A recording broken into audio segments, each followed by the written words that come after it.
Not Feeling Safe, an anonymous story written by Riza Matlock. It was our destiny. I lived in Iraq. My husband bounced between Iraq and Indiana. His mother was from Indiana and his father from Iraq. They met at IU. Our families knew each other. My sister married his brother. We met and talked, and we and our families agreed to our marriage. God meant for us to be together. When I moved to the U.S., I spoke very little English. It was the hardest thing to be away from my family in Iraq with new babies. I worked to adjust to my new life because I had no choice. I came to the U.S. having the idea that this was a free country with rules, rights, and obligations. I still had that in mind, but year after year, I found more discrimination. When I was working, some people would ask, "Why do you wear that?" Because I wear a hijab in my public.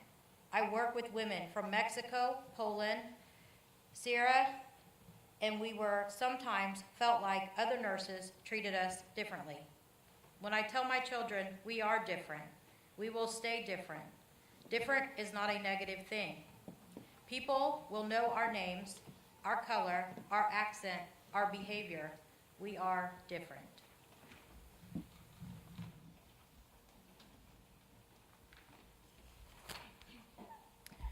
You don't know what God looked like, so how are you going to be racist? Legend story written by Stephanie Wynn. Legend is 36 years old.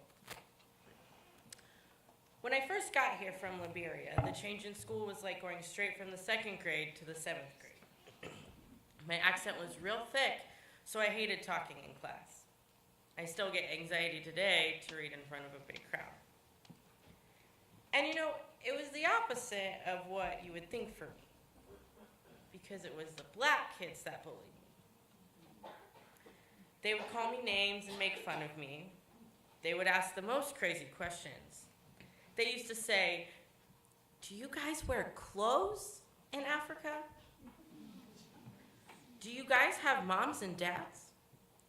Like we're not human. We just fall out of the sky and here we are." But the white kids, they'd be real nice about it and interested in me. They'd ask me where I was from and think it was cool to hear about it. My dad bought a house in a white neighborhood, and we didn't know at the time, but the head of the Ku Klux Klan lived 2 doors down from us. In the beginning, it was bad because they thought we were straight up African American. And then one day, we were standing outside speaking our language because our stepmom, she didn't know how to speak English. So we were speaking our language toward her, and one of the guys came out. He was like, "Where are you guys from?" We said, "We are from Africa. We are African." They was like, "Well, you guys are different from the black Americans." And we was like, "What's the difference?" But after all, that wasn't bad for us anymore. I think that's why the black kids at school didn't like me. White people always seemed to like me better than them. Well, you know how high school is. Guys won't date you because you're dark-skinned. They'd like the light-skinned girls because that might be who's in the rap videos and on TV. And even grown people would stand there and say, "Oh, I don't date black guys or Asian guys," or whatever. I could never understand how adults could say this because what God may plan, he didn't say. And now, as an adult, I'm so thankful I didn't accept what they said as truth, because if I was racist, 2 of my sweet children wouldn't even be here. Yes, I am a part of a beautiful biracial family, African American, black American, biracial, and white. And you know, it's still hurtful and confusing because people assume we're not together. At the grocery store, even though we'd be holding hands and talking, the cashier will be like, "Scan, scan, scan. Your total is $14.88.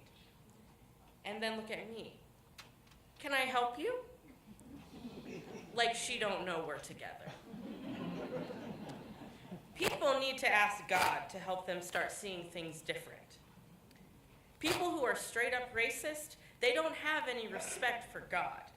Because we were made in the image of God, and you don't know what God looks like, so how are you going to be racist?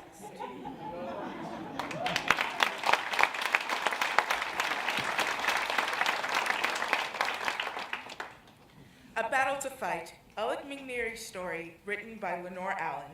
Ella is 72 years old. To talk about the racism in Muncie is a touchy subject. At Ball State, I was the only registered dietitian on the staff at Ball State Dining Service. I had a bachelor's degree and a master's degree, so I had more education than anyone else in the department, including my past and present boss at the time. After working 24 years, the position of assistant director was open in the department. I applied for the position knowing that my present department head would probably not appreciate it. I felt that she didn't want to work with me because I was black. I was right. An M2 received the position. I was an M4, a manager. It was someone that I had previously supervised. A few of my coworkers egged me on to ask the director about the position. Ella, what are you going to do about it? They knew I was the best person for the position. I went straight to the Muncie Human Rights Commission. I told them that I was there for an age discrimination lawsuit. I decided to use a law firm from Indianapolis. I was in my 40s and I noticed there were not people in management in that age range. Only the young women were hired. I wanted to file against the department head, but the university wouldn't allow me. So I had to sue Ball State University. I had no other choice.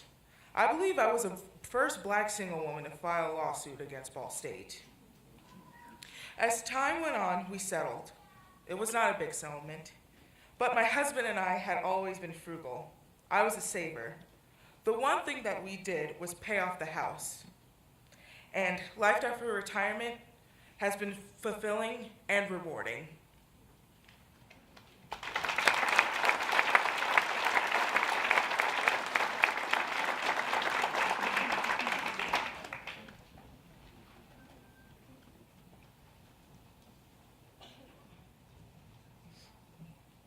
Cutting up, getting along, working together. Tom Carey's story, written by J.R. Jameson. I trained the first women custodians at Ball State, 2 white and 1 black. This was in the 70s. But guess what? One man ended up dying and they gave me his job as supervisor. Finally, a supervisor. The first 2 years I had to go through some things, but everybody started to accept me. When I went into supervision, whites thought I favored them. Blacks thought I favored them. I just tried to get people to bond as people. Not because we're black or white, or even green for that matter. We've just got to work together. I mean, we are all working people. We have to work together. You know they were my people. I mean, everybody is completely different. Black, white, green, or purple. We all have different personalities. But we got to learn how to deal with each other. And that's what I was good at. They'd always say, why'd y'all follow in behind Carey? Because I got their backs.